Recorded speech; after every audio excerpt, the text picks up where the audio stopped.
Dahil sa uso kamakailan ng mga umunoy pasabog o revelasyon ng mga witnesses sa mga pagdinig sa Senado at Kamara, may payo sa kanila si Senate President Francis Escudero. Kung ano ito, alamin natin sa balitang ihahatid ni Troy Gomez. Pinuri ni Senate President Francis Chis Escudero ang imbestigasyon ng Senate Blue Ribbon Subcommittee sa kampanya kontra droga ni dating Pangulo Rodrigo Duterte. Ito kasi ang kauna-unahang pagkakataon na humarap sa imbestigasyon si Duterte patungkol sa umunoy extrajudicial killings sa panahon ng kanyang termino bilang Pangulo.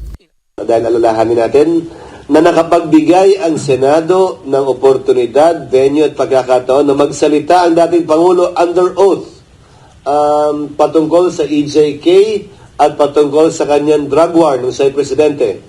Malaking bagay na yan, malaking step forward na yan towards transparency and finding out yung punot dulo nitong EJK at war on drugs na to. Pero sa kabila ng paglitaw at pagbigay ng testimonya ng mga umano'y witness sa extrajudicial killings, sinabi ng liderato ng Senado na sana ay hindi ito magtapos sa komite ng mataas na kapulungan. Git niya, kung may reklamo laban sa dating Pangulong Duterte, dapat na magsampa ng kaso ang pamilya ng mga umano'y biktima sa korte. So sana, yung mga biktima dahil sa pag-amin, kasi sa dulo kailangan mo pa rin na magreklamo. Kahit gustuhin ng sino man sa inyo magsampa ng reklamo sa napakinggan nyo kahapon, laban kay Pangulong Duterte, you are still not a party in interest. Ang party in interest, ang pwede maging complainant ay pamilya ng biktima. Sana hindi matapos sa paglalahad sa komite, sana idiretso nila sa pagsampa. Inihalin tulad ni Escudero ang reklamo laban kay Duterte sa mga reklamong kinakaharap din ni Pastor Apollo C. Kibuloy ng The Kingdom of Jesus Christ na kamakailan lang ay sumalang din sa investigasyon sa Senado.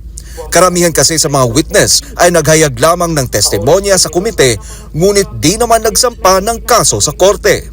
Parehas na lang nung kay Pastor Kibuloy. Sana yung mga testigo nandun dahil apparently hindi silang lahat ay nagsampa na ng kaso. Tumestigo lamang sa komite. Sana wag silang tumigil doon, idiretso nila sa pagsampa ng kaso. Ipinunto ni Escudero na sa pagsasampa ng kaso sa korte ay nabibigyan ng tamang venue at due process ang inirereklamo. Hindi naman dapat end-all, be-all yung nakapagsalita sa hearing under oath. Dapat sana ituloy nila sa pagsampa ng kaso. It works both ways.